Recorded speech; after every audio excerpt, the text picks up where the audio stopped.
Welcome to Cardboard Content, where we aim to develop our skills and grow the competitive Commander community. Hey guys, it's me Benedict. Thank you for joining us on round 2 of our beta Timetwister EDH summer series. We have a very fast, very cute, very demure game today. Memes, sorry. Without further ado, here is our game.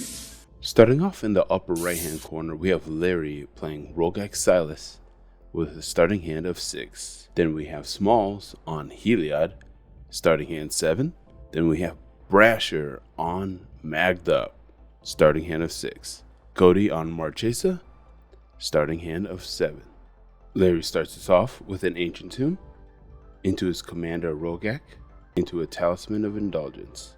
He passes turn. Smalls plays the island into a Soul Ring, then passes turn. On Brasher's turn, he plays the Urza Saga, casts Chromox, exiles Galvanic Blast, then casts Magda Horde Master. He passes turn to Cody. On Cody's turn, he plays Marsh Flats, and then passes to Larry. On Larry's turn, he plays Command Tower, then his second commander, Silas, and then passes to Smalls. On Smalls' turn, he plays Ristic Study, and then passes the turn. On Brasher's turn, he plays Mountain into Gimli, which triggers Smalls' Ristic Study. He draws, then attacks with Magda. On Brasher's end step, Cody cracks his fetch for Undercity Sewers, and keeps the card on top. He plays Command Tower, then passes to Larry.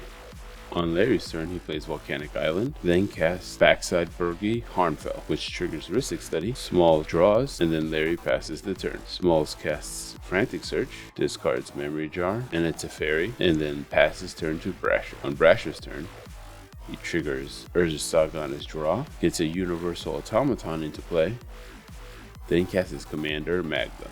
Triggers Ristic Study, Smalls draws, Brasher moves into combat, triggers Magda for the 2 dwarves, and nets 2 treasures. Combat damage happens, Gimli triggers, and he himself makes 2 treasures. Brasher casts Clown Car, which triggers Ristic Study again. He uses Clown Car's ability to crew up the vehicle, tapping Magda to create another treasure, which brings his total up to 5. He uses Magda's second ability and searches for an artifact to be put into play, which is a Clock of Omens. Now Brasher has a loop of Clock of Omens in play. He taps Clock of Omens and Universal Automaton to untap Universal Automaton, which triggers Magda Brazen Outlaw to make a treasure. When Clock of Omens ability resolves, it untaps Universal Automaton, and now you have Universal Automaton, a untapped treasure. He taps those 2 to untap Universal Automaton, and the cycle continues with infinite tapped treasures. Larry responds by discarding Steam Vents to Harnfell and exiles a Marsh Flats and an Arid Mesa. Discards Bloodstained Mire to Harnfell again and gets a Mystical Tutor and a Polluted Delta. Discards again to Harnfell a Demonic Consultation and gets a Wishclaw Talisman and a Grim Monolith exile. Discards Tainted Pact and exiles a Opposition Agent and a Mnemonic Betrayal. With nobody else's interactions, Brasher continues the loop by making infinite tap treasures, putting all of his artifacts into play and finding a win line to beat out the table here.